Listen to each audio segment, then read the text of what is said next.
พาประชาชนด้วยเดชานุภาพพระไตรรัตน์เป็นดุจชัดศาสนาสถาผลขอจงละความชั่วทั่วทุกคนประกอบตนเสริมสร้างแต่ต่างดีขอจงมีใจสงบประสบสุขนิราศทุกข์ปรีเปรมเกษมศรีขอจงเกิดความฮักษามัคคีฉันน้องพี่ทั่วกันนิรันดร์เทิน10 นิ้วกราบแนบใต้ไหวสาปารมีธรรมในพระพุทธเจ้าพระธรรมพระสงฆ์อริยสังฆเจ้าสมมุติสังฆเจ้าครูบาอาจารย์พระมหาเถรานุเถระท่านเจ้าคณะพระสังฆาธิการทุกรูปทุกตนขอความสลีสวัสดีในธรรมะแห่งองค์สมเด็จพระชินสีห์สัมมาสัมพุทธเจ้าขอจงมีแก่บรรดาศรัทธาสาธุชนท่านผู้ฟังทั้งหลายที่มีโอกาสเปิดเครื่องรับฟังรายการเสียงธรรมรับอรุณภาคเจ้าตั้งสถานีวิทยุเพื่อการศึกษาพระพุทธศาสนาและวัฒนธรรม FM ความถี่ 104.50 เมกะเฮิรตซ์รายการนี้นำเสนอโดยอาตมาภาพพระมหาประสิทธมาภินันโทเจ้าอาวาสวัดจังกำเผยแผ่ธรรมในนามของคณะสงฆ์หน่วยอบรมประชาชนประจำตำบลมะกอกญาติโยมสาธุชนได้ยินได้ฟังแล้วสามารถติดต่อประสานงานเข้าใจในอรรถธรรมอย่างใดอย่างหนึ่งสงสัยในอัตในธรรมสั่งใด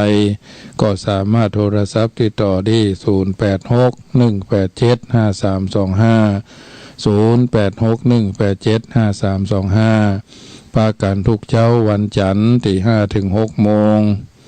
และก็วันศุกร์ตี 5 ถึง 6 โมงเมื่อค่ำยามแลงวันจันทร์วันอังคารวันพุธวันพฤหัสทุ่มสาวถึง2 ทุ่มเมื่อค่ำยามคืนวันอังคารก็2 ทุ่มสาวถึง4 ทุ่มโดยประมาณเป็นธรรมบรรยายหลายหลากวัดรายการเทศนาธรรมเป็นช่วงเป็นวรรคเป็นตอนญาติโยมสามารถก็ติดตามฟังได้กุศลบุญญาราศีส่วนธรรมสวนานิสงส์บุญเกิดขึ้นจากการฟังน้ำฟังธรรมจะได้น้อมนำไปเป็นประทีปธรรมนำชีวิตเราท่านทั้งหลายมีสิ่งที่ดีที่งามคือเกิดขึ้นกับตัวกับตนประทีปเป็นเครื่องมือส่องเดินทางของคนเดินทางในเวลาเมื่อคืนธรรมะเป็นเครื่องมือส่องเดินทางของคนเดินทางทั้งเมื่อวันทั้งเมื่อคืนเมื่อพร้อมแล้วจะได้นำปาญาติโยมบูชาไฟไหว้พระสมาทานแก้ว3 โกฐากเป็นลำดับลำดาตามวันเวลาและโอกาสณบัดนี้กราบอะระหังสัมมาสัมพุทโธภะคะวาพุทธังภะคะวันตังอภิวาเทมิกราบ สวากขาโตภะคะวะตาธัมโมธัมมังนะมัสสามิกราบสุปฏิปันโนภะคะวะโตสาวกสังโฆสังฆังนะมามิกราบมาตาปิตุหุนังอหังวันทามิกราบขุนูปการโรวันทามิกราบได้กราบพระพุทธได้กราบพระธรรมได้กราบพระสงฆ์เป็นสรณะเป็นที่พึ่งเป็นหลักยึดหลักประพฤติในการที่จะดำเนินชีวิต ของเฮาท่านทั้งหลายเจ้าวันจันทร์แห่งการเริ่มต้นทำการทำงานใหญ่งานน้อยงานใกล้งานไกลที่จะเกิดขึ้นกับตัวกับตนเฮาท่านทั้งหลายต่อไปก็สมาทานแก้ว3 โกฐากว่านะมามิพุทธังกุณาสาคะลันตังนะมามิธัมมังมุนีราชเดสิถังนะมามิสังฆังมุนีราชสาวกังอัจฉโยโนพันเตอาจคมายะถาภเลยะถามูลเหยะถากุสเลเยมะยังพุทธธรรมาสังฆาสังฆเตสุติรัตเนสุอาทิเตวะปัจจุปันเนวะอวิวายะทิวาระโหวากาเยนะวาวาจายะวามะนาสาวา ปะมาตังวาอาการะวังวาอากาสิมหาติสวายถาธัมมังปฏิกาโรมาเตสังโนพันเตพุทธาติรัตนาตยังอนุกัมปังอุปาทายะอาจายังอาจายะโตปฏิกันหันตุขมันตุอายติงสังวริสามานะภุเนวังกาลิสามาสันจิจาโตสังอาสันจิจาโตสังสัพพังโต สังขมันตุโนสาธุสาธุสาธุโนพันเตภะคะวาคาแต่ปฏิทาไลรัตนาผันเพวพระแก้วเจ้าสามประการอันผู้ข้าทั้งหลายได้ไหวได้สาได้สักการะบูชาด้วยมือ10 นิ้วตั้งหวังกิ้วกายเกศาข้าพระเจ้าจะขอแตนดอกไม้ธูปเทียนที่จะได้วางเวียนไว้เนื้อขันพันเป็นพระธรรมะเบื้องต้นหนที่บูชาอย่างองค์พระมุนี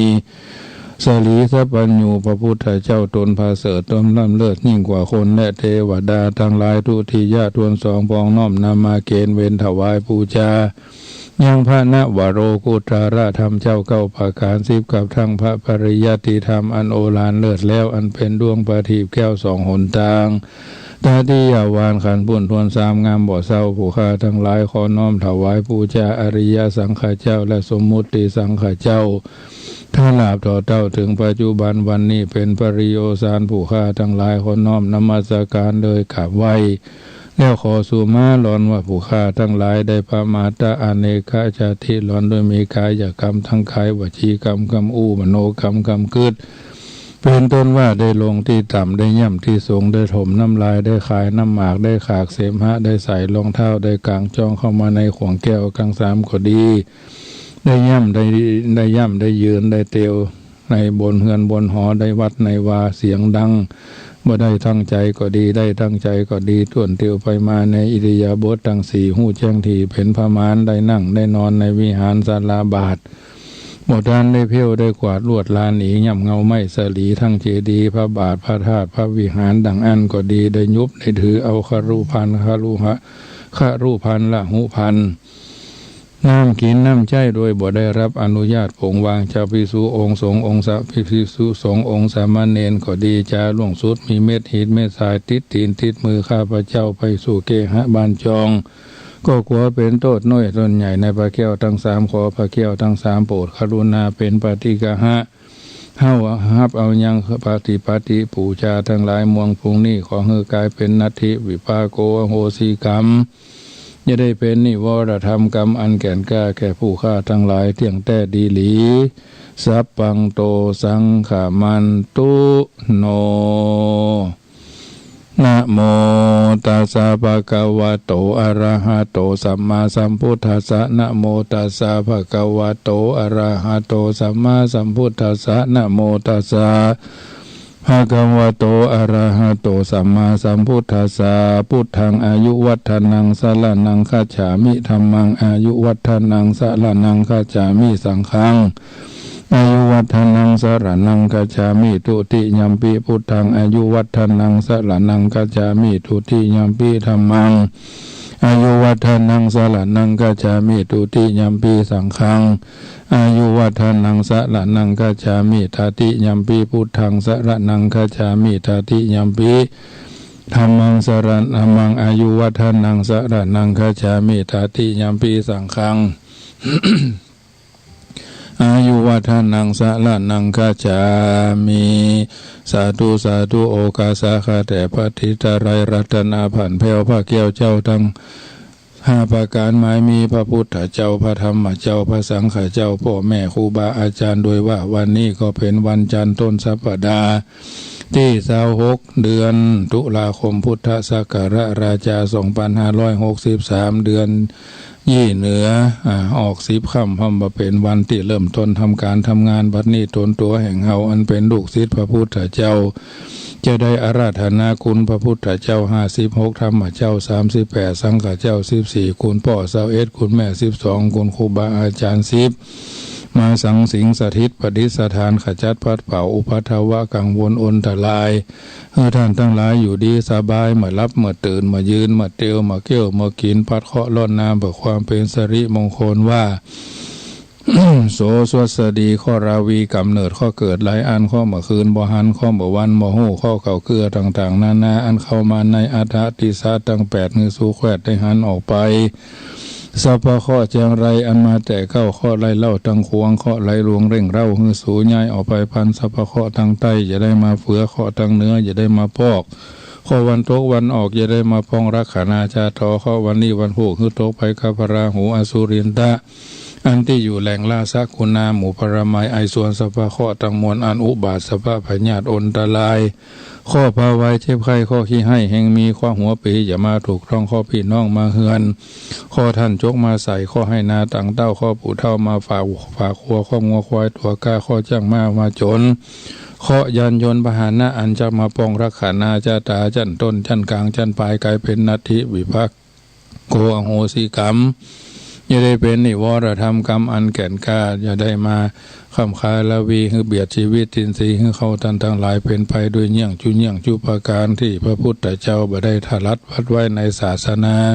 60 ปีอย่าได้มาเฝ้า9,000 ปีอย่าได้มากาย17ข้อทั้งหลายคือระงับกับหายไปด้วยอานุภาพแห่งพระพุทธเจ้าพระธรรมเจ้าพระสังฆเจ้าอำนาจแห่งคุณพ่อคุณแม่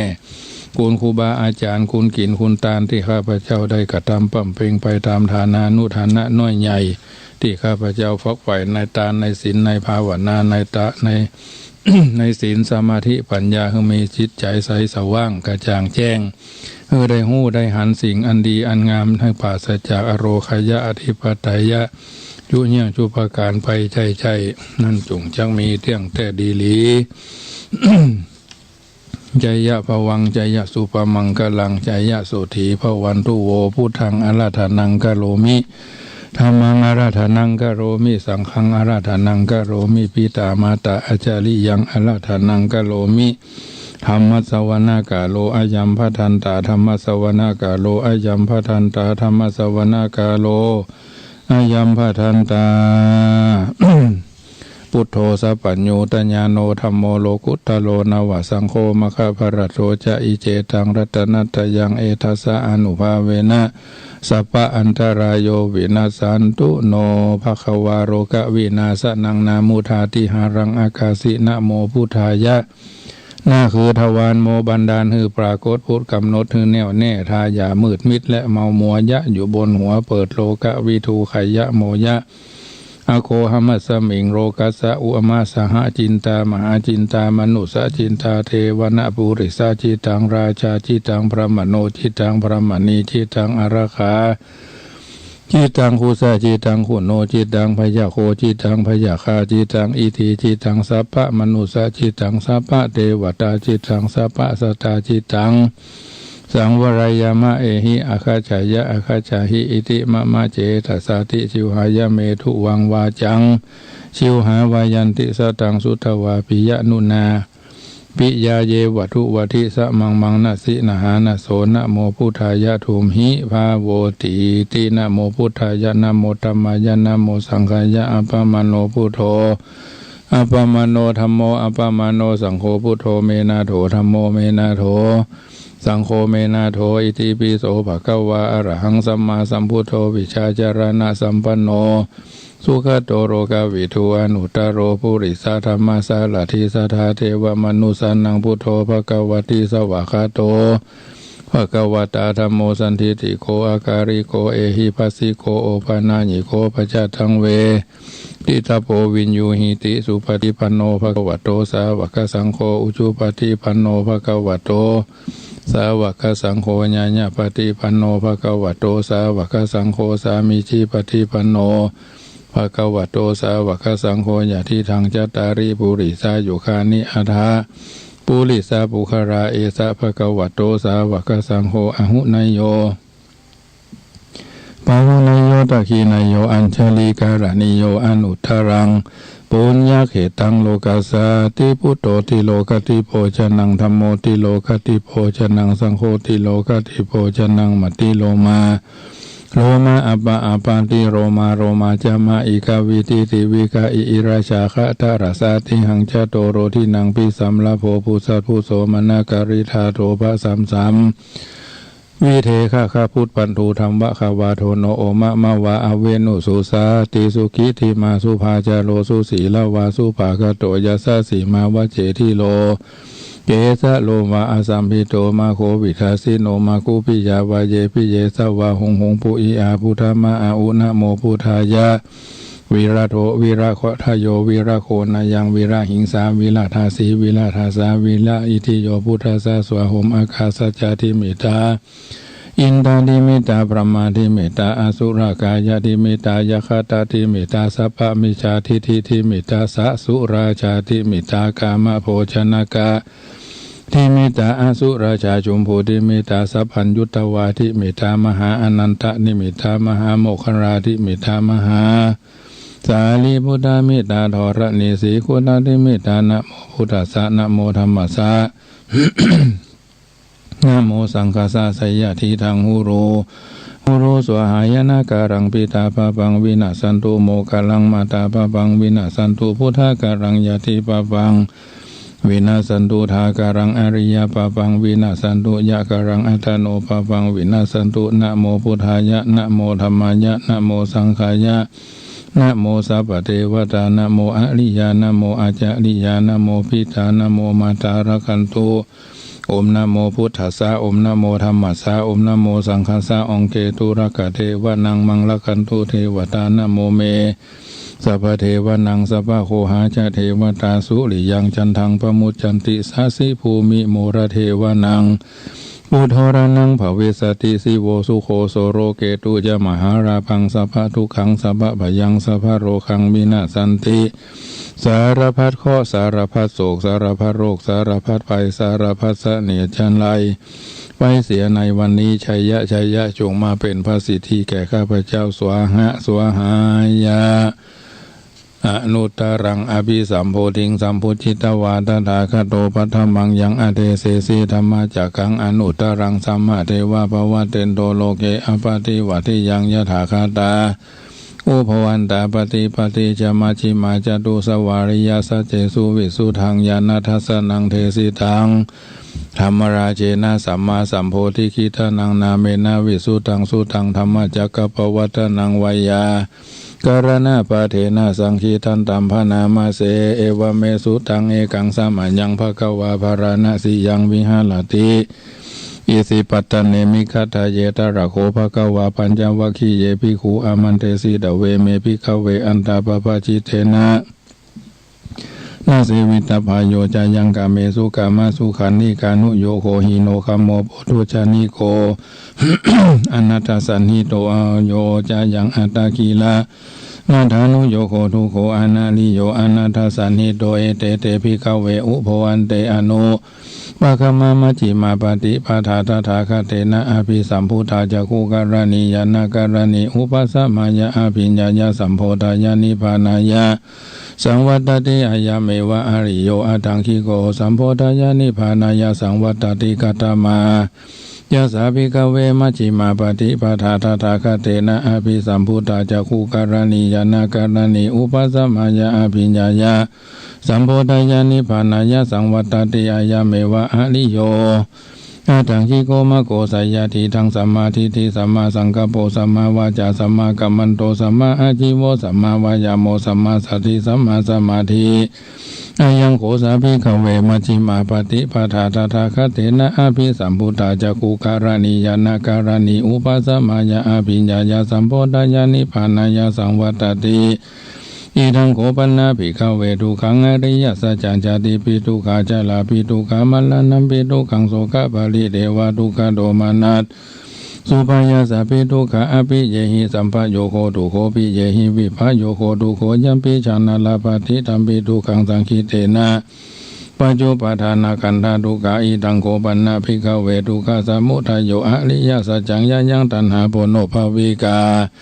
นันทิราคาสหตารตาปินันทินิสยติตังกามตัณหาภวตัณหาวิภวตัณหาอิทังโคปัญญาภิกขเวทุกขานิโรธอริยสัจจังโยตัสสะเยวตัณหายะอาเสสวิลาคานิโรโคจะโคปฏินิสโคมุติอนาลโยอิทังโขปัญญาภิกขเวทุกขานิโรธคามิเนปฏิปทาอริยสัจจังอายะเมวะอริโย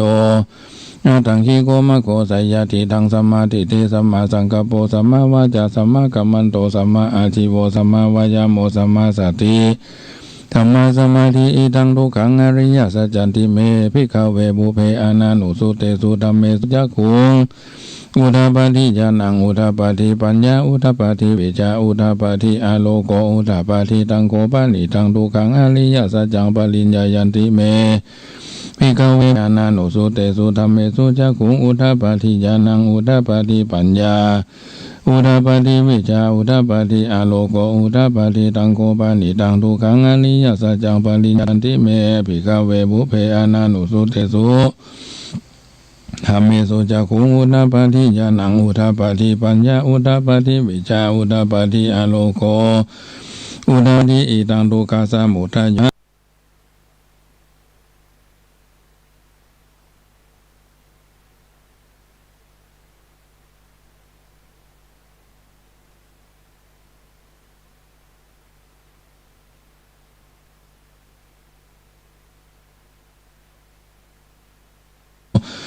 อุทาทิอิตังทุกขสมุทัยอริยสัจจันติเมภิกขเวบุเพอุทาปาทิปัญญาอุทาปาทิอุทาปาทิอาโลโกอุทาปาทิตังโกปานิทังทุกขสมุทัยโยอริยสัจจังพาหินันติเมภิกขเวบุเพอานานุสุเตสุธัมเมสุจักขุงอุทาปาทิญาณังอุทาปาทิปัญญาอุทาปาทิวิจาอุทาปาทิอาโลโกอุทาปาทิอิตังทุกขานิโรโธอริยสัจจันติเมภิกขเวบุเพอานานุสุเตสุธัมเมสุจักขุงอุทาปาทิญาณังอุทาปาทิปัญญาอุทาปาทิวิชาอุทาปาทิอาโลโก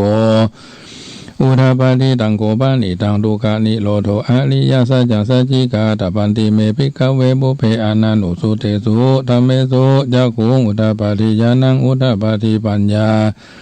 อุทาปาทิวิจาอุทาปาทิอาโลโกอุทาปาทิตังโกปานิตังทุกขานิโรโธอริยสัจจังสัจจิกาตันติเมภิกขเวบุเพอานานุสุเตสุธัมเมสุจักขุงอุทาปาทิญาณังอุทาปาทิปัญญาอุทาปาทิวิจาอุทาปาทิอาโลโกอุทาปาทิอิตังทุกขานิโรโธนิโรธกามินีปฏิปทาอริยสัจจิเมภิกขเวบุเพอานานุสุเตสุธัมเมสุจักขุงอุทาปาทิญาณังอุทาปาทิปัญญาอุทาปาทิวิจาอุทาปาทิอาโลโกอุทาปาทิตังโกปานิตังทุกขานิโรธกามินีปฏิปทาอริยสัจจังภเวทัพพันติเมภิกขเวบุเพอานานุสุเตสุธัมเมสุจักขุงอุทาปาทิญาณังอุทาปาทิปัญญาอุทาปาทิวิชาอุทาปาทิอาโลโกอุทาปาทิตังโกปานิตังทุกขานิโรธกามินีปฏิปทาอริยสัจจังภเวทันติเมภิกขเวบุเพอานานุสุเตสุธัมเมสุจักขุงอุทาปาทิญาณังอุทาปาทิปัญญาอุทาปาทิวิจาอุทาปาทิอาโลโกอุทาปาทิยาวากิวัญจเมภิกขเวอิเมสุจตุสุอริยสัจเจสุเอวันติปริวัตังดาวาตัสสะกัลลังยถาภูตังญาณทัสสนังสุวิสุตังอโหสิเนวตาวะหังภิกขเวสะเทวะเกโลเกสะมาลาเคสะภมะเคสะสมานะพระมานิยาปัจจายาสะเทวะมนุสายะอนุตตรังสัมมาสัมโพธิงอภิสัมโพโธปัญญญาสิญญาโตจักโคเมภิกขเวอิเมโคจตุสุอริยสัจเจสุเอวันติปวัตตังดาวาตัสสะกัลลังยถาภูตังญาณทัสสนังสุวิสุทังอโหสิเนวตาวะหังอัฏฐหังภิกขเวสะเทวะเกโลเกสะมาลาเคสะภมะเคสะสมานะพระมานิยาปัจจายสะเทวมนุสายะอนุตตรังสัมมาสัมโพธิงอภิสัมพุทโธปัญจญาสิญญาณัญจปนะเมทัสสังอุทาปาทิอากุปะเมวิมุตติอายามันติมาจาติปุณภาวติอิทัมโวจาภกวะอัตตะปัญจวัคคีย์ภกวะโตปฏิตังอภินันทุงอิมัสสมิญจพนาวายาการณัสสมิงปัญญมานเออายะสมาโตโกนวิราชังวิทะมารังธรรมจักขุงอุทาปาทิยังกินจีสมุทัยธรรมังสัพพันตังนิโรธาธรรมันติภวติเตยะภะคะวะตาธัมมาจักเขปุมาเดวะสัตตมนุสาเวสุงเอตัมภะคะวะตาภาราณสิยังอิสิปตันเนมิกัตตะเยอนุตตรังธัมมาจักกัง ปวัติตังอปฏิวัติยังสามเณนะวะพระมเณนะวะเทเวนะวะมาเรนะวะพระมุนาวะเขนะจิวะโลกัสสมินติปุมานังเดวานังสัตตังสุตวาจตุมหาราชิกาเทวาสัตตมนุสสเวสุงจตุมหาราชิกานังเดวานังสัตตังสุตวาตวะติงสาเทวาสัตตมนุสสเวสุงตวะติงสานังเดวานังสัตตังสุตวายามาเดวาสัตตมนุสสเวสุงยามานังเดวานังสัตตังสุตวาตุสิตาเดวาสัตตมนุสสเวสุงตุสิตานังเดวานังสัตตังสุตวานิมานารติเดวาสัทธมนุสเวสุนิมานะราตินังเดวานังสัตตังตุตวาภาลนิมิตาวาสวัตติเดวาสัทธมนุสเวสุภาลนิมิตาวาสวัตตินังเดวานังสัตตังตุตวาภมาปาลิสัจจาเดวาสัทธมนุสเวสุภมาปาลิสัจจานังเดวานังสัตตังตุตวาภมาปโรหิตาเดวาสัทธมนุสเวสุภมาปโรหิตานังเดวานังสัตตังตุตวามหาภมาเดวาสัตตมนุสเวสุงมหาภมานังเดวานังสัตตังสุตวาปริตาปะเดวาสัตตมนุสเวสุงปาริตาปะนังเดวานังสัตตังสุตวาอภมานาปะเดวาสัตตมนุสเวสุงอภมานาปะนังเดวานังสัตตังสุตวาอภัสสาระเดวาสัตตมนุสเวสุงอภัสสาระนังเดวานังสัตตังสุตวาปริตาสุภาเดวาสัตตมนุสเวสุงปริตาสุภานังเดวานังสัตตังสุตวาอภมานาปะอภมานาสุภาเดวาสัตตมนุสเวสุงอภมานาสุภานังเดวานังสัตตังสุตวาสุภาคินหากาเดวาสัตตมนุสเวสุงสุภาคินหากานังเดวานังสัตตังสุตวาเวหปันนาเดวาสัตตสุภาอสัญญิสัตตเดวาสัตตมนุสเวสุงอสัญญิสัตตนังเดวานังสัตตังสุตวาเวหภราเดวาสัตตมนุสเวสุงเวหภารานังเดวานังสัตตังสุตวาอวิหาเดวาสัตตมนุสเวสุงอวิหานังเดวานังสัตตังสุตวาอัตตปาเดวาสัตตมนุสเวสุงอัตตปานังเดวานังสัตตังสุตวาสุทัสสะเดวาสัตตมนุสเวสุงสุทัสสะนังเดวานังสัตตังสุตวาสุทัสสีเดวาสัตถมนุสเวสุงสุทัสสีนังเดวานังสัตตังสุตวาอาการนิทากาเดวาสัตถมนุสเวสุงเอตัมภะกวตาภราณสียังอิสิปัตตเนมิกตาเยอนุตารังธรรมะจากังภวติตังอปฏิวัติยังสามเณนะวะปะมะเนนะวะเทเวนะวะมาเรนะวะปะมุนะวะเกนะจีวะโลกัสสมินติอิติหะเตนะคะเนนะเตนะโมโหเตนะยาวะภมโรกัสสโตอาภูคาจิอายัญจตาสะสหสีโลกาธาตุสังกัมปีสัมภะกัมปีสัมภเวทิอภมโนจะโอราโรโกภาโสโรเกปตุระโหสิอาทิกัมเมวะเทวานังเทวานุภาวังอัตตโคภะกวาอุทานังอุทาเนสิอัญญาสิวัตตโพโกนัญโยอัญญาสิวัตตโพโกนัญโยติอิติหิตังอายะสามาโตโกนัญญาสะอัญญาโกนัญโยตะเววะนามังอโหสิติธรรมจักขปวัตตนาสุตังนิทิตังโกนัญโยภัตติโยวะโพมหานาโมยาสจิเอเตปัญจมหาเถระปัญจวัคคีติวุเจเรติปะหุงสหัสสมาภินิเมตาสาวุตันตังครีเมฆะรังอุทิตะโคราสะเสนะมารังดานาทิธรรมวิธินาจิตวามุนินโทตันเตจะสาภวะตุเตชยมังคารานิมาลาติเลกะมะพิโยจิตาสะภะระติงโกรัมปนาละวักกะมะคะมาทัตยะขังขันติสุตันตวิธินาจิตวามุนินโทตันเตจะสาภวะตุเตชยมังคลานินาลาคิลิงกะจะวะรังอธิมาตาโพตังตาวะคิจักกะมาสนิวาสุธานุรันตังเมตตัมโพเสกาวิธินาจิตวามุนินโทตันเตจะสาภวะตุเตชยมังคลานิยาอุคิตอาคาตรวนสัจจังวิหายามัตนาลาคิลิงคัญชาวารังอติมาตาภูตังทาวะคิจักกมาสานิวาสุธานุรันตังเมตตัมภูเสกาวิธินาจิตวามุนินโทตันเตจะสาภวะตุเตชยมังคลานิอุคิตะคะมาติหัตถสุธานุรันตังทาวันติโยชนะปะทังกุริมาระวันตังอิทิปิสังฆาตะมโนจิตวามุนินโทตันเตจะสาภวะตุเตชยมังคลานิกัตตวานากาทามุทารังอิวะคาปินิยาจินจายะทุตะวะชนะชะนากายะมะเชสันเตนะโสมะวิธินาจิตวามุนินโทตันเตจะสาภวะตุเตชยมังคลานิกัตตวานากาทามุทารังอิวะคาปินิยาจินจายะทุตะวะชนะชะนากายะมะเชสันเตนะโสมะวิธินาจิตวามุนินโทตันเตจะสาภวะตุเตชยมังคลานิสัจจังวิหายะมติสัจจกวาทะ เกตุงวาทาพิโรปิตะมานังอาทิอันทาภูตังปัญญาปฏิปัจจาริโตชิตวามุนินโทตันเตจะสาภาวะตุเตจยะมังคลานินันโทปนันทะผู้ชาคังวิพุตังมาหิติงพุเตนะเถระผู้ชาเขนะธรรมาปะยันโตอิทูปะเทสาวิธินาชิตวามุนินโทตันเตจะสาภาวะตุเตจยะมังคลานิทุกาหะทิติผู้ชาเขนะสุตตะหันตังพระมังวิจุติจุติมิธิปกาพิธานังยานาคาเถนะวิธินาชิตวามุนินโทตันเตจะสาภาวะตุเตจยะมังคลานิเอตาปิพุทธจยะมังกระอัฏฐกถาโยวาจโนทินาทิเนสารเตมาตันติหิตวานาเนกาวิวิธานิจุปัตตวานิโมขังสุขังอธิกามายานาโลสัพพัญโยมหากรุณิโกนาโทหิตายะสัพพปานินางโพเรตวาปารามีสัพพปะโตสัมโพธิมุตตะมังเอเตนะสัจวะเจนะโหตุเตจยะมังคลังจยันโตโพธิยามูเลสกายานังนันทิวัฒโนเอวังตวงวิจโยโหหิจยะสุจยะมังคะเรอปราชิตาบัลลังเกสิเสปทาวิโภคาเลอภิเสเกสัพพพุทธานังอาคาปโตปโมตติสุนาคาตังสุมังคารังสุภาพาทังสุหุทิทังสุขาโนสุโมโหโตจะสุจีทังพระมาจาริสุปาทาคีนังกายะกัมมังวาจากัมมังปาทาคีนังปาทาคีนังมโนกัมมังปณิทิเตปาทาคีนาปาทาคีนานิกาตวานาราพันตันเตปะทาคีเนเตอัตตลทาสุขีตาวิลุลลาพุทธศาสเนอโรคาสุขีตาโหทาสหัสเปหิยาติเปภาวะตุสัพพมังคลังรักขันตุสัพพเทวตาสัพพพุทธานุภาเวนะสัทธาสุธีภวันตุเตภวะตุสัพพมังคลังรักขันตุสัพพเทวตาสัพพธรรมานุภาเวนะสัทธาสุธีภวันตุเตภวะตุสัพพมังคลังรักขันตุสัพพเทวตาสัพพธรรมานุภาเวนะสัทธาสุธีภวันตุเตภวะตุสัพพมังคลังรักขันตุสัพพเทวตาสัพพสังฆานุภาเวนะสัทธาสุธีภวันตุเต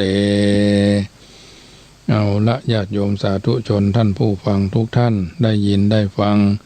น้ำธรรมคำสอนในทางพระพุทธศาสนาส่วนแห่งการสังวาสสวดที่ยายพุทธคุณธรรมคุณสังฆคุณเป็นมงคลแก่การดำเนินชีวิตของเฮาท่านทั้งหลายจะได้เป็น ประทีปธรรมนำชีวิตให้เฮาท่านทั้งหลายได้หูจักคิดได้หูจักพิจารณาในการดำเนินชีวิตของตัวตนเฮาท่านทั้งหลายรสแห่งพระธรรมเปิ้นบอกว่าสัพพะระสังธรรมราโสชินาติบุญญาราศีส่วนนี้ถือว่าเป็นส่วนหนึ่งที่เฮาท่านทั้งหลายจะได้นำไปเป็นประทีปธรรมนำชีวิตตนตัวให้เกิดการดำเนินชีวิตอย่างถูกต้องธรรมะหมายถึงสภาวะที่ทรงตัวตามสภาพของตนกล่าวคือดีก็คงเป็นดีชั่วก็คงเป็นชั่วการที่เฮาท่านทั้งหลายบ่แปลเป็นอื่นในพุทธภาษิตธรรมะจึงบ่งถึงความดีกับความจริงอิงประโยชน์การที่คนเฮาจะหู้รสแห่งพระธรรมได้นั้นบ่ใช่สัมผัสโดยลิ้นเหมือนอาหารผมขนเล็บฟันหนังลิ้นตาหูจมูกลิ้นกายใจต้องอันจะต้องสัมผัสด้วยใจร่างกายมีอาหารเป็นเครื่องบำรุงหล่อเลี้ยงฉันใดจิตใจก็ย่อมมีธรรมะเป็นเครื่องบำรุงหล่อเลี้ยงฉันใดฉันนั้นทั้งนั้นธรรมะจึงเป็นอาหารอันโอชะของจิตใจที่บริสุทธิ์ใจที่ขาดธรรมะหล่อเลี้ยงก็จะกลายเป็นใจตีบใจรีบใจเหี่ยวใจแห้งใจตีบใจหีบใจรีบแห้งนั้นถึงแม้จะอาศัยอยู่ในร่างกายที่สมบูรณ์อ้วนท้วนอย่างใดก็หาใช่ว่าจะสำเร็จประโยชน์สุขได้ถ้าจะเปรียบก็เหมือนต้นไม้ใหญ่แต่ภายในกลวงแมงมันเจาะดวงมันเจาะหรือเป็นโพรงบะแข็งแรงสมบูรณ์ลมมาก็ปิวก็ล้มยักสามารถยืนยัดต่อสู้กับศัตรูมีพายุเป็นต้นได้ฉะนั้นรสแห่งพระธรรมจะเกิดขึ้นได้จะมีขึ้นได้ก็ต้องอาศัยการประพฤติปฏิบัติโดยการมีลักและมีคุณวุฒิคือการศึกษาเอาการศึกษาตามแผนกต่างๆมาใช้ก็มีคุณภาพรู้จากคุณภาพแล้วก็เอาหลักเกณฑ์หลักการหลักธรรมก็คือคุณธรรมมาประพฤติปฏิบัติยืนเดินนั่งนอนกินดื่มทำพูดคิดคือการเสวยรสของธรรมะการประพฤติธรรมในพุทธศาสนาถ้าจะได้รับ ถ้าจะฮื้อได้รับรสพระธรรมจำจะต้องประพฤติปฏิบัติฮื้อเนี่ยงแท้สม่ำเสมอนะทางไตรทวารกายยืนเดินนั่งนอนกินดื่มทำพูดคิดหรือยืนเดินนั่งนอนก็ได้สี่อิริยาบถ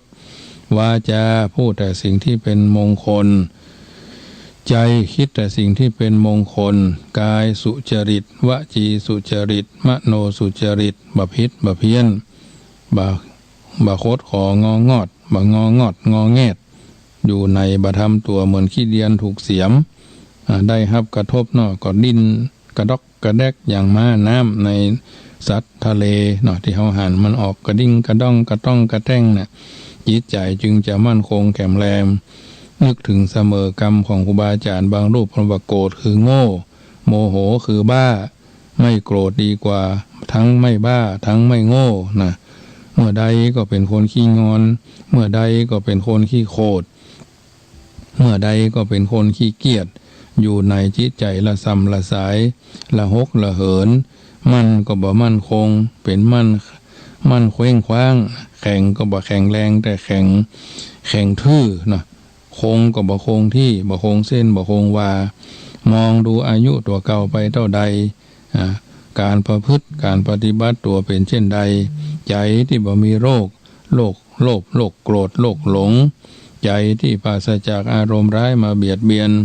หายโศกหายเศร้าหายเจ้าหายจุกหายทุกข์หายฮ้อนในชีวิตสะดุ้งตื่นมึนตาเปิ่นลุกกันกี่โมงเปิ่นจะทำอย่างตั้งใดเปิ่นไปจะใดบางอย่างใหญ่แล้วโตแล้วใหญ่หน้ากล้าบานแล้วคนใหญ่แล้วบ่ต้องไปสอนจักหีดแมงจรไผ่สอนมันเต้นเพราะฉะนั้นนึกถึงสิงสาราสัตว์ตื่นก่อนกามาก่อนไก่ลุกขึ้นแต่เช้าก้าวไปข้างหน้า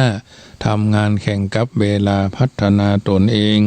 เมื่อบ่มีมันก็ตึงบ่มีเมื่อจะมีมันก็ต้องมีความสุขสมบูรณ์สดชื่นเบิกบานร่างกายก็แข็งแรงยิ่งหน้านี้เป็นหน้าหนาวไผถึงบ่ขี้ค้าไข่ก็ตึงขี้ข้านลุกเจ้าเหมือนกันหมดเพราะมันเย็นแต่เขาจะนอนไปเอาอย่างเวลาใครอยากกินข้าวเฮานอนกะเขาเป็นพญาติกะคนที่บ่มีความฝันคนที่บ่มีความหวัง1ผีบ้า2คนใกล้จะตาย3คนตายแล้ว4คนเป็นพญาติบ่ฮู้จักหายเฮาบ่ได้อยู่ในประเภท4อย่างนี้เฮาก็พยายามลุกขึ้นมาทำงานในบ้านเฮามีงานอย่างห้องทำงานลุกเจ้าได้งานหลายลุกขวายได้งานน้อยทำอย่างพยายามทำไปสม่ำเสมออย่างน้อยๆก็ไหว้พระสวดมนต์เนาะเพียวพัดปัดกวาดทันใดทำได้ก็ทำเคยไปทำที่ไหนก็ทำสม่ำเสมอ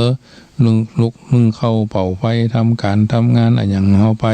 ที่มันเป็นกิจลักษณะชีวิตเฮาเนื่องด้วยคนนั่นคนนี้ชีวิตเฮาร่วมด้วยคนนั่นคนนี้อย่าพอ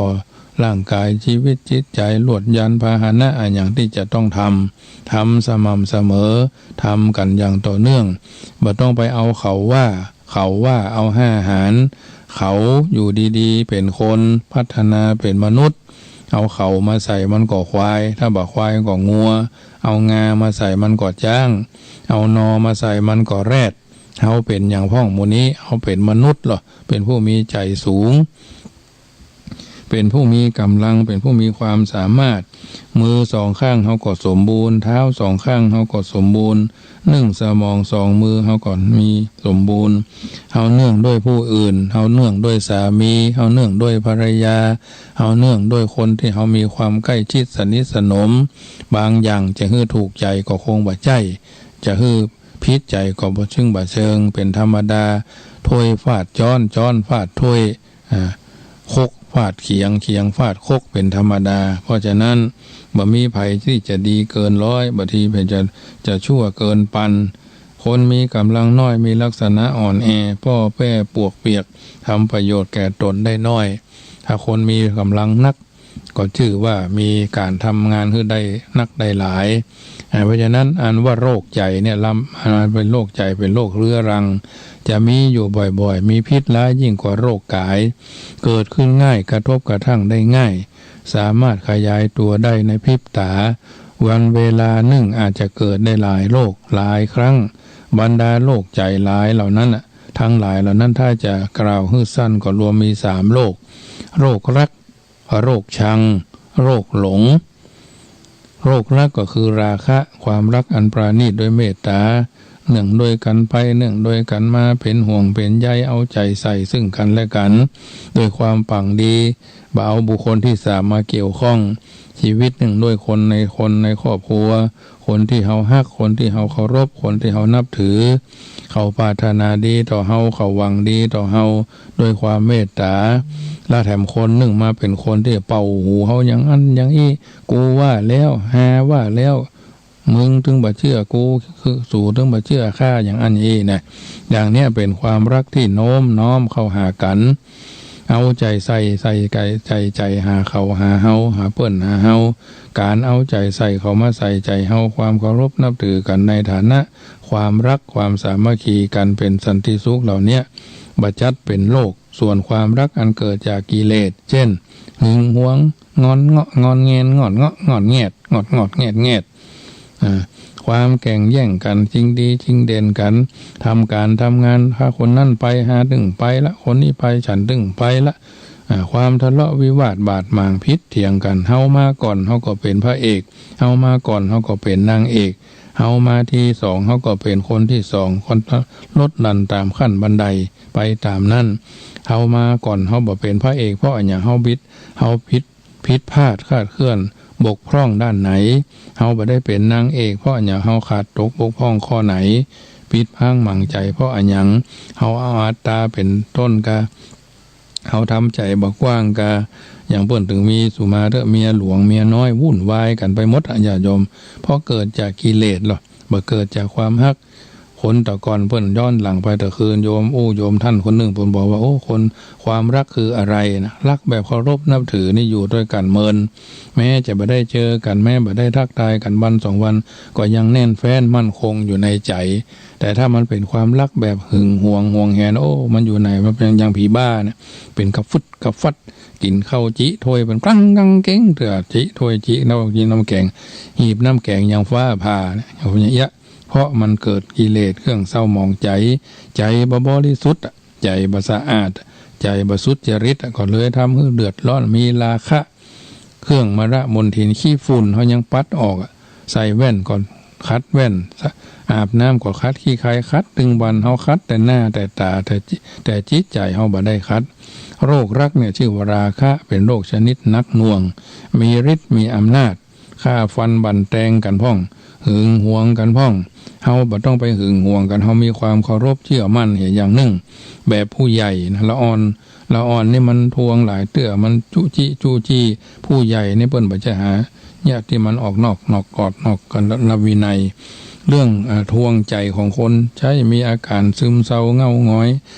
เป็นสะเวอเป็นหัวใจฟุดฟัดอย่างคนเป็นวัดคนไข้มักจะลุ่มหลงมัวเมาเอาใจผูกพันมั่นหมายอยู่ในเรื่องของรักแบบว่าหึงหวงย่อมทิ้งการทิ้งงานเสียการเสียงานงอนไปละไปทำงานละอย่านอนอุดอู้คู่ขอคู่โคตรคู่เหยียดอยู่เนี้ยนะดำเนินบัดสะดวกกระพ่องกระแพ่งเลอะเลือนผาดพังบาบดีขี่รถไปจนหั่นจนนี่ก็มีคนผู้ตกอยู่ในอำนาจแห่งความรักที่หึงหวงมักถูกยิงด้วยศรคือตาด้วยธนูคือคิ้วให้ล้มลงสลบลงงงงันปันหนึ่งผีสิงน่ะคนผู้ตกอยู่ในอำนาจแห่งความรักมักถูกยิงด้วยศรคือตาด้วยธนูคือคิ้วให้ล้มสลบลงงงงันประหนึ่งผีสิงน่ะบุคคลผู้ถูกรักยิงแล้วแม้จะทรงไว้ซึ่งอำนาจมียศมีเกียรติสมบูรณ์โดยทรัพย์สิ่งสลิงคารเพียบพร้อมโดยคุณธรรมความดีมีศักดิ์มีสีก็มีความเป็นไทยทุกอย่างก็ตามแต่ถึงกันนั้นก็หาพ้นจากอำนาจแห่งความรักที่หึงหวงบ่ได้ถ้าภัยพ้นจากส่วนนั้นมามีความเคารพนับถือฮักแบบไว้เนื้อเชื่อใจไม่ต้องไปจำจี้จำชัยจำจิหิว่าถ้าเฮาบริสุทธิ์อย่างความบริสุทธิ์มันก็ไปหาความบริสุทธิ์ความหม่นหมองมันก็ไปหาความหม่นหมองเปิ้นบอกว่าราคะคิไฟคือราคะเผาใจล้นใจหุ้มใจอยู่หั่นน่ะ อันนี้คือไฟคือราคะต่อมาไฟคือโรคชังก็โทสะเนี่ยเป็นโรคใจชนิดร้ายเหี้ยมโหดอันเกิดจากความคัดเคืองขุ่นแค้นเป็นไฟที่เร่าร้อนเรียกว่าโทสักขิบางคนไปวัดแต่เนอวัดนั่นก็ไปวัดนี้ก็ไป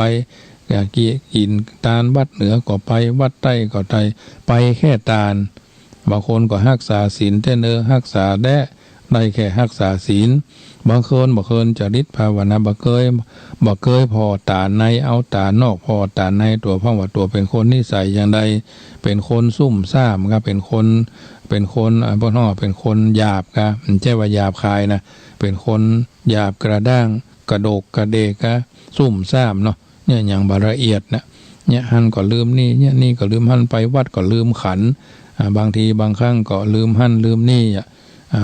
บ่ไปตามลำดับขั้นบ่มีปฏิทินชีวิต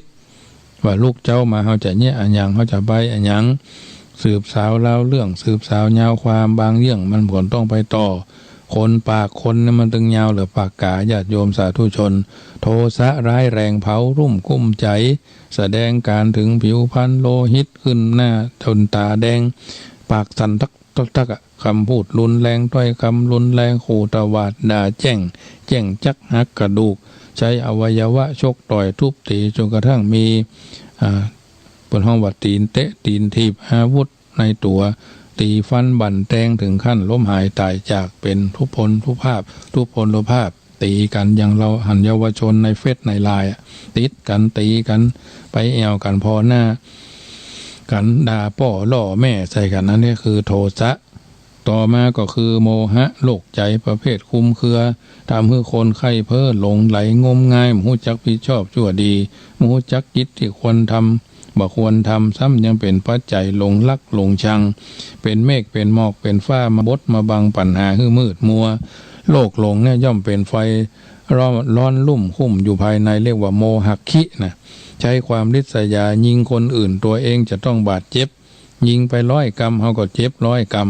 ดังนั้นบุคคลผู้อุบัติมามีส่วนประกอบอยู่2คือร่างกายกับจิตใจสิ่งที่ทำอันตรายแก่ร่างกายคือโรคสิ่งที่ทำอันตรายแก่ใจคือกิเล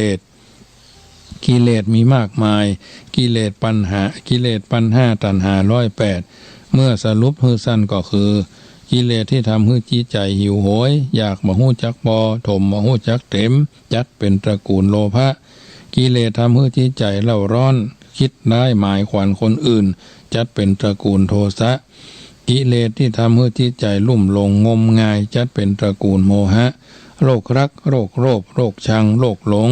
พร้อมโรคที่เป็นบริวารคนจะต้องจัดการเยียวยาโดยพุทธโอสถที่กำหนดไว้ว่าเราจะต้องรักษาด้วยมามีสติกำกับใจบ่ฮือลุอำนาจแก่ความรักความโลภความโกรธจะต้องมีสันตุถีความพอใจในสิ่งที่ตนได้ตนมีเป็นสามีก็นึ่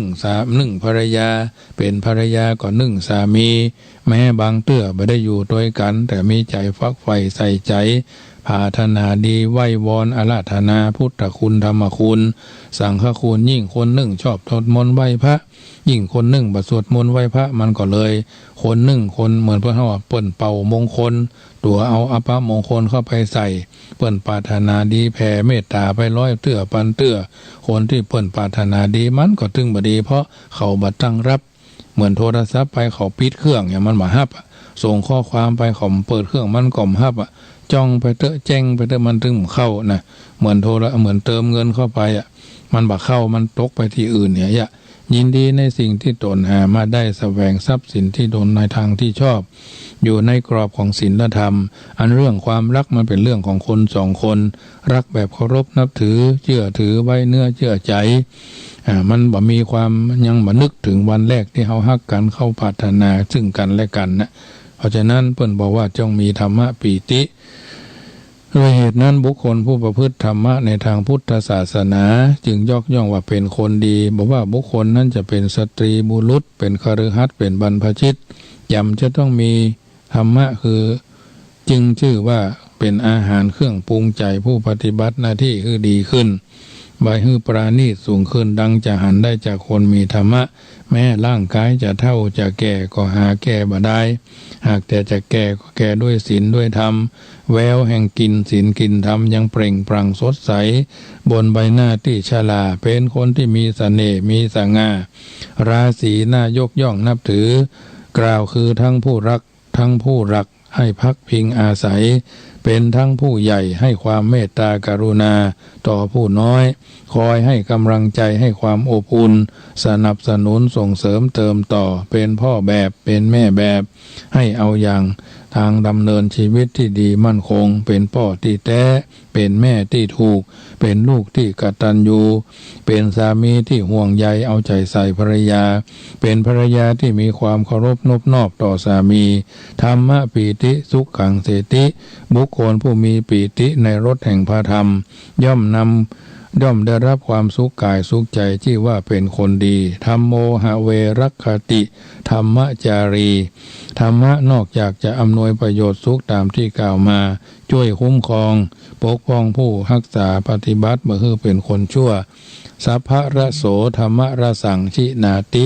รสแห่งธรรมจะนะรสทั้งปวงดังนี้แลญาติโยมสาธุชนได้ยินได้ฟังแล้วเป็นจะใดพ้องญาติโยมโทรกันเข้ามาเนอะเวลาแต่8 นาทีสุดท้ายก่อนนำรายการจากท่านไป086-187-5325 ทักทายกันเข้ามามีเวลาและโอกาส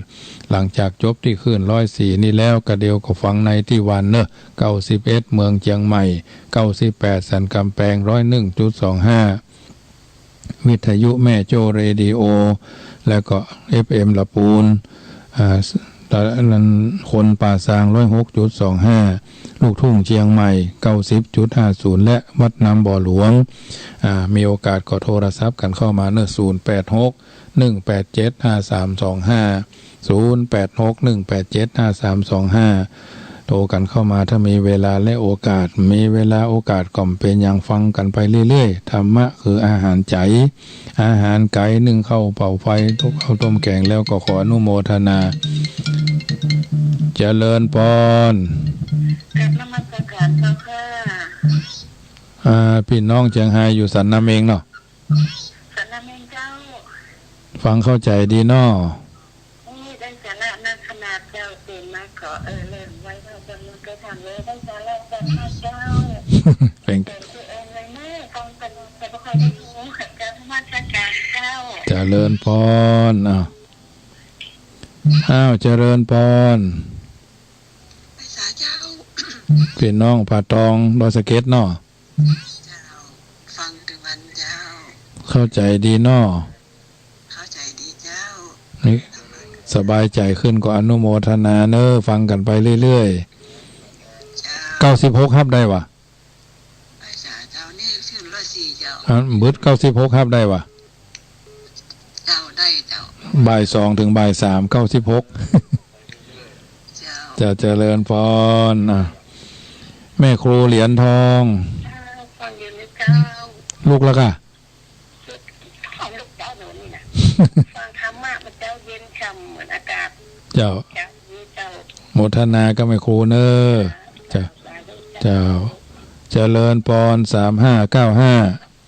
ไหว้สาเจ้าจังใดนี่สปีเจ้าสารปีบ้านอย่างเอ่ย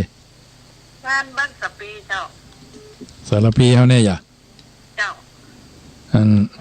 เขาฟังไปเรื่อยๆเนอะทุกวันจันทร์เหมือนกันเนาะเจริญพรพี่น้องสารพี086พี่น้องดอยสะเก็ดนมัสการท่านเจ้าฟังเรื่อยๆเนาะไปกำลังใจท่านเลยเจ้าใจดีทุกอย่างเจ้าที่ท่านเจ้าทำกระเดียวบ่าย2ฟังงั้นปุ่นเนออัน96เนอเจ้าเจริญพรเจ้าเจริญพรแม่กันที่นี่เจ้าไว้สาเจ้าลูกเจ้าได้เจ้าพันปัญเจ้ามาละเจ้าเจ้าโมทนากับแม่เนอเจ้าสาธุเจ้าเจริญพรพี่นานสารปีวันนี้มาเจ้าเอ้ยครับฟังตลอดท่านเจ้าจะมาได้โทรให้โอกาส กาศเปิ้นโทรตะวะไม่ข้ามก็ฟังไม่เจ้าวันนี้ได้ฟังไม่เจ้าโดยลูกเจ้าครับไว้สาแต่ใต้บารมีท่านพระคุณเจ้านะครับโมทนาเหมือนกันเนอะปีนั้นสารปีโยมแม่วิไลขุนลาวนะโยมแม่กันที่นีสุพรรณปุ่นเวียงป่าเป้าแม่ครูเหรียญทองโยมแม่อุ้ยอุ่นแปลงหลวงเจริญพรได้ฮับสตางค์แล้วเนอะโยมแม่อุ้ยอุ่นได้ยินแล้วเนอะเจริญพรแม่อุ้ยอุ่นละออนเขา2 สตางค์มาฮื้อแล้วเนอะสนอนละออนเขาสตางค์มาฮื้อแล้วเนอะเจ้ารักมาเจ้าเปลี่ยนนั้นเล่นแว่นสายอ๋อน่าก็อันไม่เขาฝากซองไว้นี่วันพอดีทุกเจ้าเอาฮื้อดีขึ้นแล้วเนาะเจ้าขึ้นก็ได้หมังยังเดิมนะไปวัดไปว่าไปไล่ถอนไปตรงนะมันก็ไปตามวัยเจ้ามันไปตามวัยได้ถ้าสันติร้านอย่างน้ำวัดลำตั้งแต่วัดไก่เจ้าหมูไปตำบลทำไปวัดเขาเนี่ยกันเจ้าตาหูจมูกลิ้นกายใจมันเนี่ยใครซื้อสักซาวเนี่ยเนาะเอาไปกันล้างใจให้ยายเจ้าเจ้าไปกำลังใจให้ยายเนอะเจ้าเจริญพรเจ้าเอาละญาติโยมสาธุชนท่านผู้ฟังทั้งหลายบัดนี้รายการเสียงธรรมรับอรุณภาคเจ้าอัตมภาพพระมหาประสิทธมาภินันโทวัดย่างกำตำบลมะกอกอำเภอป่าซางจังหวัดลำพูนเบอร์โทรศัพท์0861875325 0861875325 สมสมัยได้เวลาขอนำรายการจากท่านไปก่อนรัตนัตยานุภาเวนะรัตนัตยเตจสาพุทโธบังซ้ายธัมโมบังขวาสังโฆบังกายาอรหังบังเกสาอรหังพุทโธนะโมพุทธายะตายที่สุดนี้ขอเจริญพรอนุโมทนา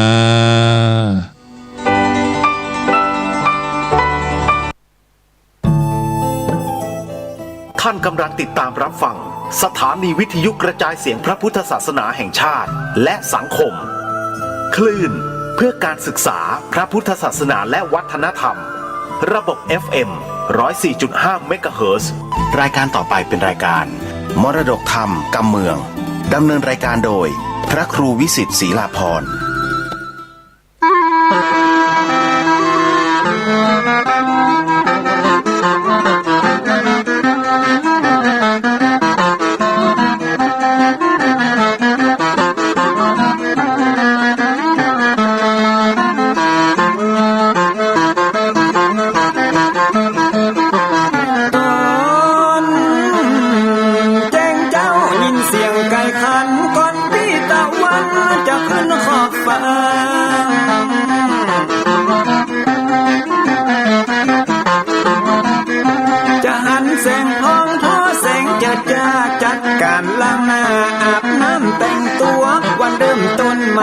อย่าได้วันกัวอย่าได้คุณมัวกังบนโซคอ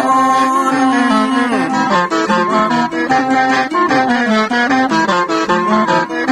อย่าเอาน้ำคุณมาขัง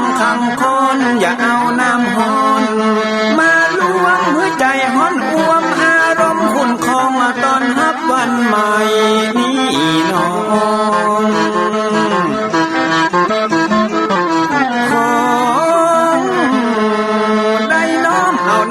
คำสอนของพระชินวรประเสริฐเลิศล้ำ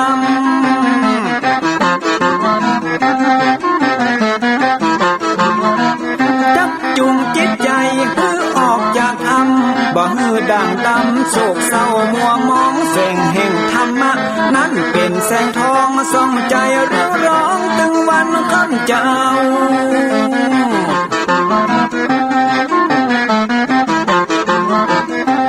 ศีลมานำเอาธรรมมาเฝ้าจิตใจเฮาจุ่มแย้งฝ่าฟันทุกเห็นต่อไปหน้าจะบ่ไหววันแต่เนิ่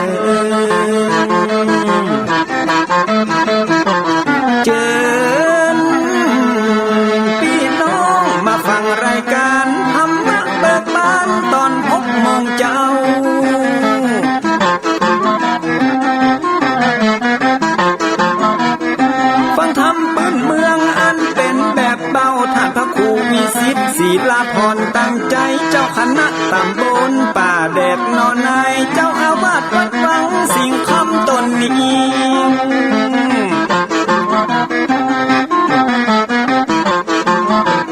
อนุรักษ์ของเก่าล้านนาก่อนกี่คือลูกหลานเฮาตีเกิดมาใจกันรักษาของดีเก่าเกลือได้อยู่กู้ถิ่นล้านนาฟัง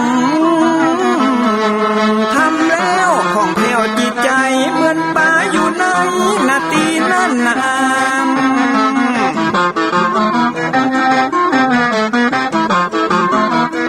เหมือนไม้สลีอันมีไม้กำเหมือนเสืออยู่ธรรมดงดอยคุณเขาสุขของมนุษย์ยิ่งใจหมู่เฮาสุขที่ได้เอาธรรมะห่มตุ้ม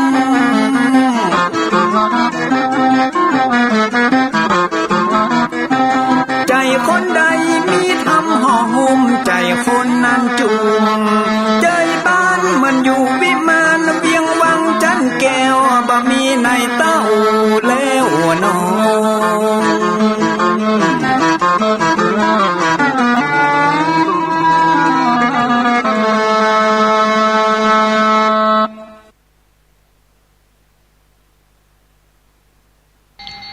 ขอยกมือ10 นิ้ว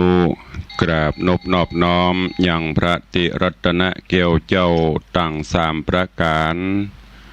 อันหมายมีพระพุทธพระธรรมพระสงฆ์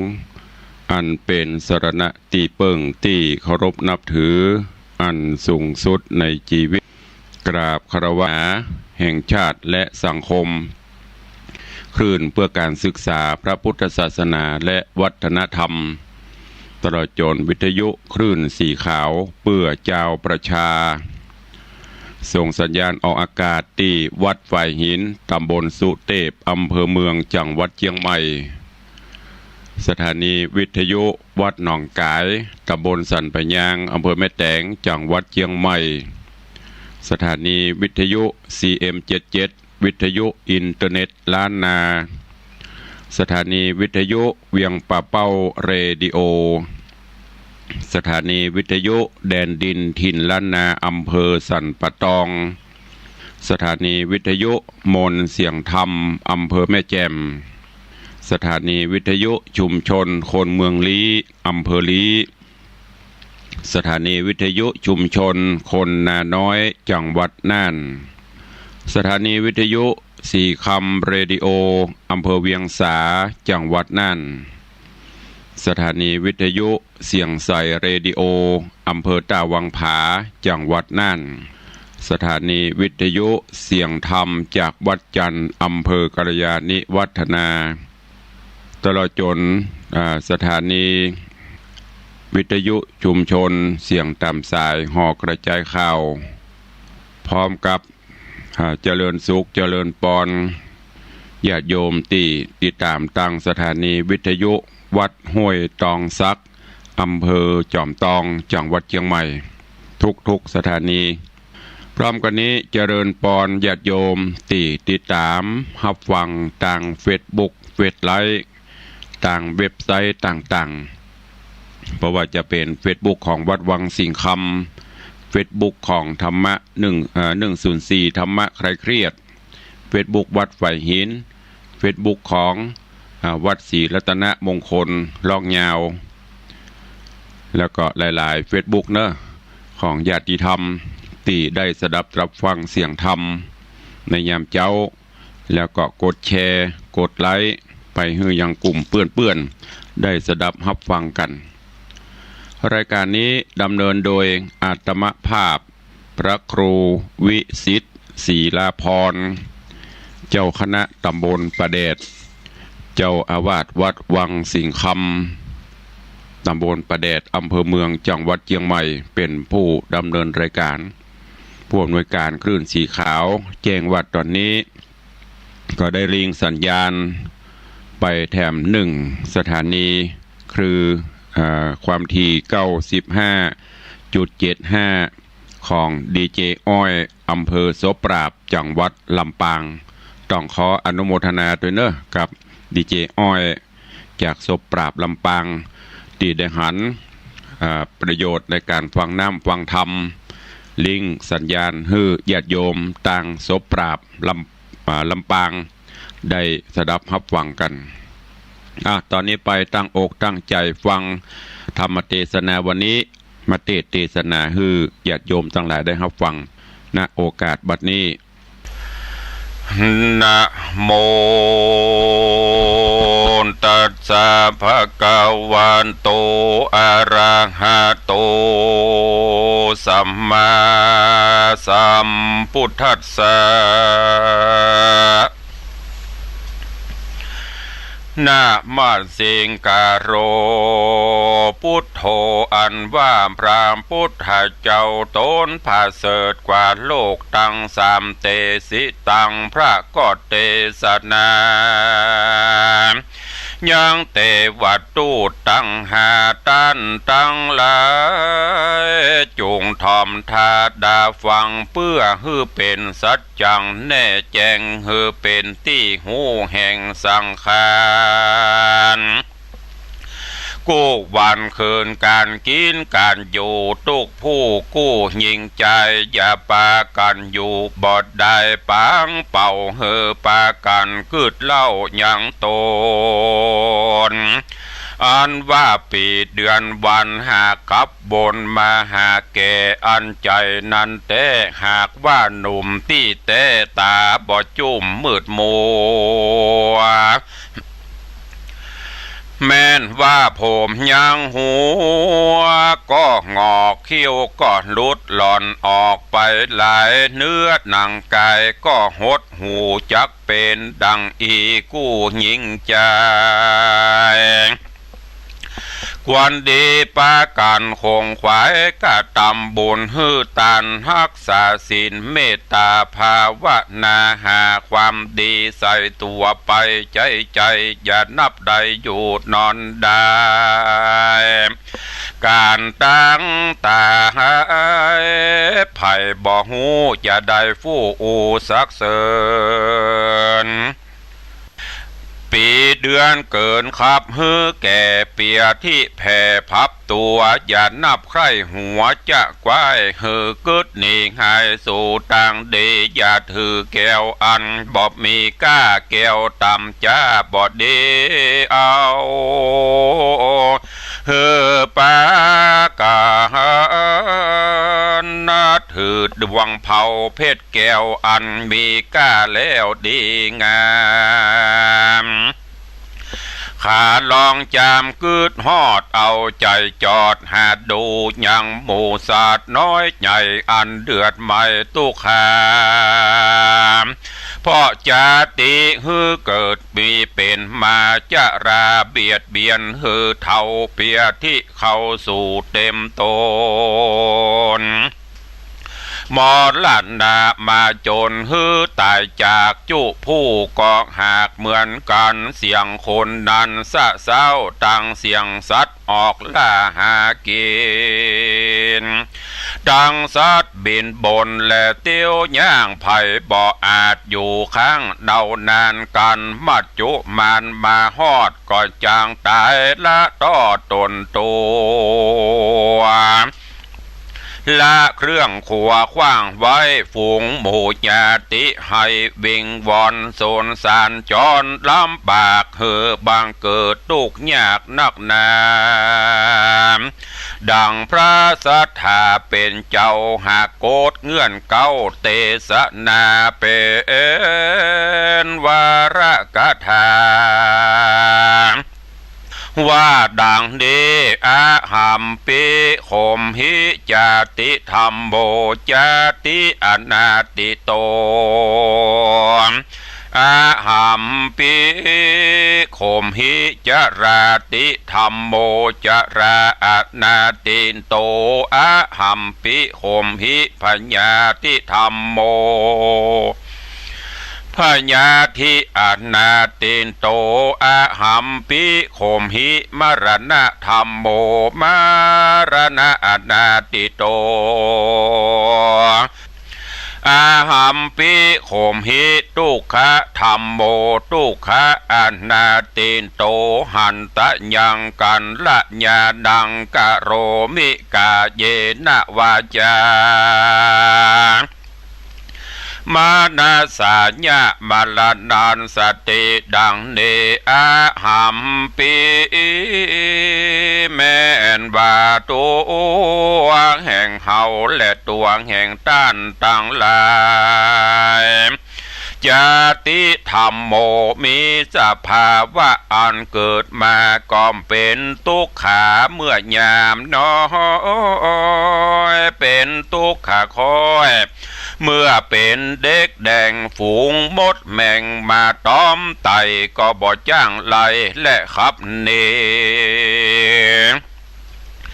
มาเป็นตุกขีบ่จ้างปากเป็นตุกยากเมื่อยามการตุกเนานานฮอดย่างตุกเสพสั่งหากินเป็นตุกเมาเว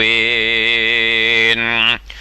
พาแผ่ยามเมื่อพ่อแม่ปัดพรากมาเป็นทุกข์ลำบากโดยกรรมด่าทุกข์โดยกรรมว่าบุบตีอันเปิ้นมาค้ำคาราเวอยู่ใจใจอานาติโตก็บ่มีที่จักปนไปใดก็เพราะจาติธรรมโมนั้นใส่ฮือเกิดเป็นมาจริงใดมาเป็นทุกข์ขาดลำบากนั่นแหละอาหัมปิโขแม่นบาตัวแห่งเฮาก็เป็นดังนี้แต่จะแลอาหัมปิโขแม่นตัวแห่งเฮาและต้านจลาติธรรมโมมีสภาวะอันเกิดแล้วก็ฮือเท่าค่ำจันลามีหน้าตาอันหิวซ้ำนังก็มาญาณตาก็มาฟังมัวมืดลมขึ้นจืดสันหลังจีนบางสั่งก็โหดหูยามเมื่อปากฟู่ก็บ่ปุ่นดีฟังมือก็มาถือไม้เต้าเนี่ยมาย่างกลมเก่าหลังโกสังมาเป็นตุกโขเมื่อยามแก่เท้าจากลูกนั่งก็เต้าสวยใสตุกขังมาบ่หายเหือดแห้งมาเป็นตุกแต่งตั้งธรรมอานาติโตบ่มีเวลาอันจะข้ามล่วงพ้นไปได้จราติธรรมโมมีสภาวะอันเกิดมาแล้วก็เท่าจรานั้นก็มีจริงแลอาหัมปิโขแม่นตัวของเฮาและตัวของต้านต่างหลายพญาธิธรรมโมมีสภาวะอันเกิดมาแล้วก็เป็นพญาธิจนะบุตรที่มี96ประการคือว่ามาเป็นลมสาและฝีมาอากมาเป็นขี้ขากและขี้ลากลายหูเป็นลมบาบหมูและมองคอเป็นตาต้อและหัวเมามาเป็นลมขึ้นเสาลงเสาและลมสะอื่นมาเป็นลมปีกฟืนไข่สันตั้งตัวอาปาโถมีหลายหลากบางพ้องก็มาเป็นเปียที่ร้ายราดราวีอานาติโตกู้ตนตัวคนเฮานี่นาบ่มีไผ่ล่วงโป้นไปได้พญาที่ธรรมโม นานไซมีสภาวะอันเกิดมาแล้วก็เป็นเพียงที่นั่นแต่จริงแลอาหัมปีแม่นตัวของเฮาและด้านมรณะธรรมโมมีสภาวะอันเกิดมาแล้วและตายไปมีมวลมากตามกรรมแห่งสัตว์ตั้งหลายหากใดกระทำมาบางพ้องก็ตายด้วยโรคาเปียที่พ้องก็ตายด้วยต้านฆ่าฟาดฟันแต่งพ้องก็ไปแอวสะแวงหาซอกินในป่าเสือร้ายล่าคบตนพ้องก็มาเกิดกังวลโอนตาร้ายบ่เหือดบางพ้องก็มาตายกลิ้งเกลือกตกวังพ้องก็ตายเพราะด้านเอาคางใส่คอกไว้ออกมาบอดใดลวดเลยตายพ้องก็ตายที่หิมตังและในป่าตายที่ยอมยาและจอมปลวกดอยดินแห่งกาลงกินยะยาบตามกรรมวิบากแห่งภัยมันอันตนได้กระทำมาในชาติก่อนย่อมได้ติดทำตัวตามตนอนาติโตบ่มีอันจากล่วงโพ้นไปได้แลมรณะธรรมโมมีสภาวะอันเกิดมาแล้วก็ตายไปนั้นแต่จริงแลอาหัมปีแม่นตัวแห่งเราและตัวแห่งต้านทุกโคทุกโคธรรมโมก็จักมีสภาวะ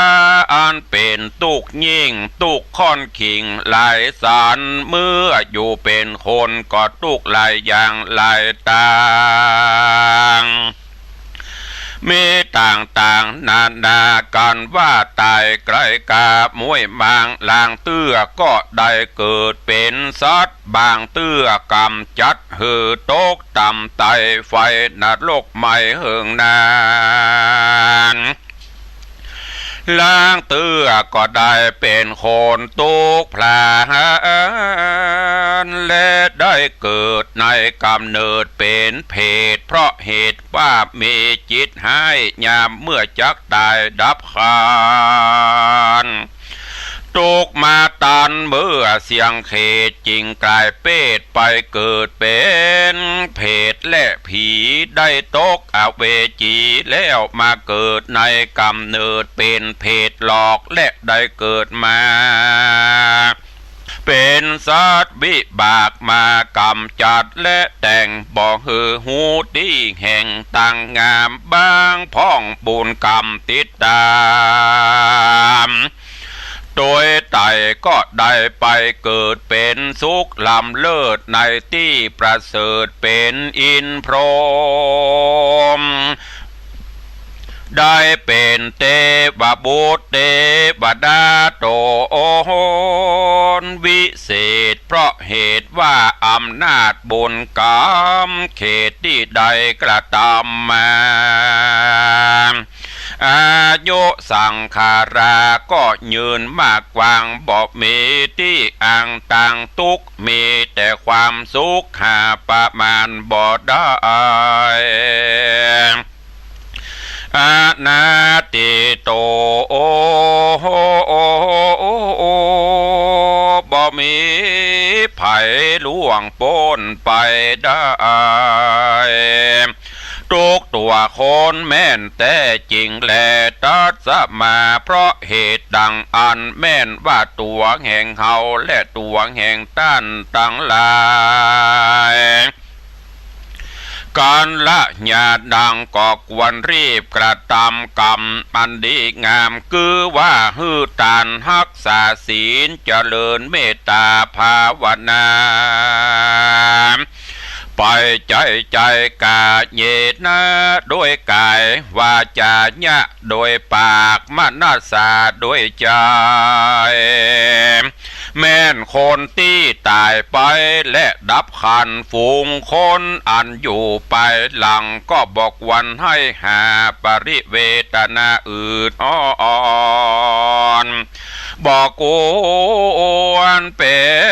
นทุกย้อนโดยต่างตายบอกวันเสียได้โดยคาบเน่าบอกวันโศกเศร้าโดยมัจจุราชจะทำว่ำวายการให้หาคนตายนี่นาบ่เป็นภาระนาบุญสักอย่าเต้าเป็นทุกข์ลำบากแก่ผู้ให้ควันดีร่ำเปิงไปมาใจเพราะเหตุว่าเฮาร้องไห้มันก็บอกคืนมากาญากาตาแม่นตัวของเฮาก็ยังจากตาไปบ่จาก็ยังจากได้วายหน้าเข้าสู่มาจุลาจะทำความดีถือเอาเป็นกรรมฐานภาวนาไปใจเฮือปากันได้พ้นจากห้อง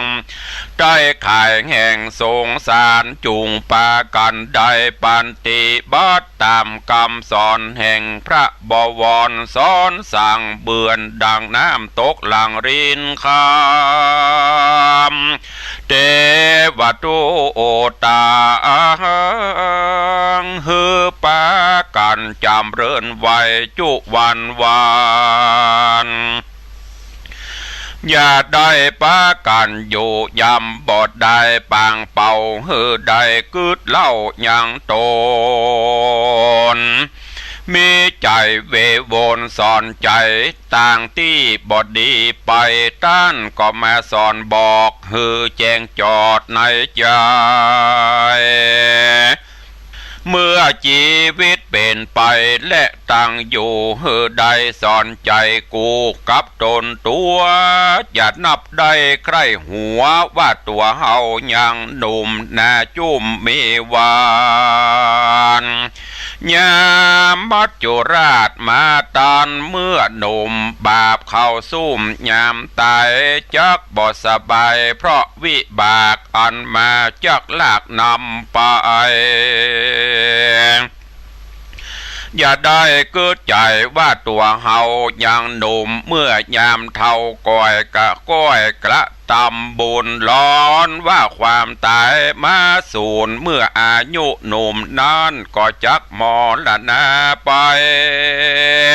บ่มีอันใด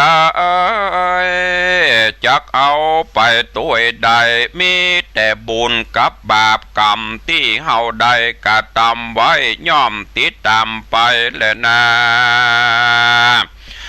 ชายาอิวะเหมือนดังเงาเตรียมตนฮือได้สะเวยผลเป็นสุขและทุกข์กู้ตามกรรมสงสารอันนี้นอมัจจุราชธรรมนินอมันตึงบ่โปนได้สักอันแหละมันบ่ยอมเว้นแว่แก่คนได้อปิเยหิวิปโยโคทุกโคปิเยหิบางพ่องหักกันจังกันจักตายเบื่อหน่ายก็พรากจากกันไปเพราะกรรมเว้นเป็นสายใหญ่ทุกเข็นใจบ่ใจหน่อยเป็นทุกขาคอยแห่งเวรานุเวนปิเยหิวิปโยโคทุกโค หากกันแปลงกันบ่ได้ไปอยู่ด้วยกันต่างอยู่ไกลกันต่างห้องไกลเต้ต้องแห่งต่างเตียวมีดงเขียวและปูดอยมาขอบข้านแสนที่หักนั้